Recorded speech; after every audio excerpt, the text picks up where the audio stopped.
வணக்கம். இந்த நாளில் சின்ன சின்ன வெளிச்சங்களில் இன்னொரு புதிய சிந்தனையை தெரிந்து கொள்வோம்.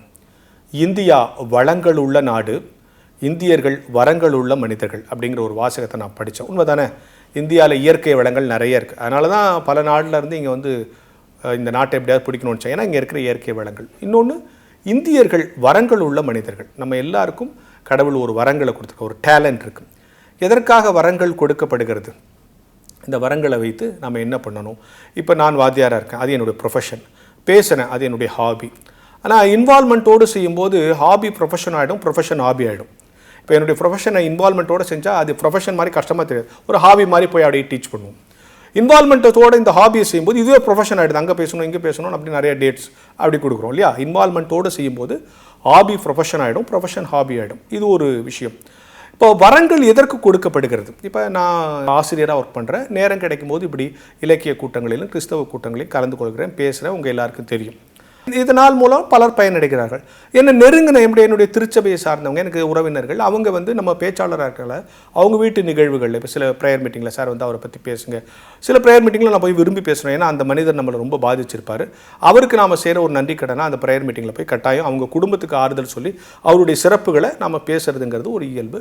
சில திருமணங்களில் அந்த ப்ரோக்ராமை நடத்தி கொடுக்கறதுக்கு சில தெரிஞ்ச நம்முடைய குடும்ப நண்பர்கள் கூப்பிடுவாங்க. என்னமோ ஒரு பேச்சாளராக இருக்கனால கூப்பிடுவாங்க.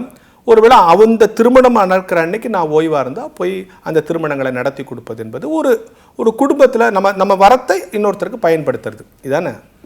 ஒரு கல்யாணத்தில் பேசிட்டு இறங்குறேன். எனக்கு ரொம்ப க்ளோஸ் ஃபேமிலி ஃப்ரெண்ட், அவங்க வீட்டு கல்யாணம். ஸோ அவங்க சொல்லிட்டாங்க, நீங்கள் தான் அந்த கல்யாணத்தை நடத்துறீங்க. நான் எல்லாம் நடத்தி முடிச்சுட்டு ரொம்ப சந்தோஷமாக வந்து இறங்குறேன். ஏன்னா இறங்கும்போது ஒருத்தர் வந்து என்னை கேட்டார், சார் இந்த கல்யாணத்தெல்லாம் நடத்துறதுக்கு நீங்கள் எவ்வளோ வாங்குறீங்க? அதாவது அவன் என்னை புரோகிதராகவே நினச்சிட்டான் போல் இருக்கும். அப்போ நான் அவருக்கு ஒன்றும் பதில் சொல்ல. அது மாதிரி மனிதர்களை நம்ம என்ன சொல்லுவோம், எல்லா வரங்களையுமே காசாக்கணும்னு நினைக்கிற மனித இயல்பு.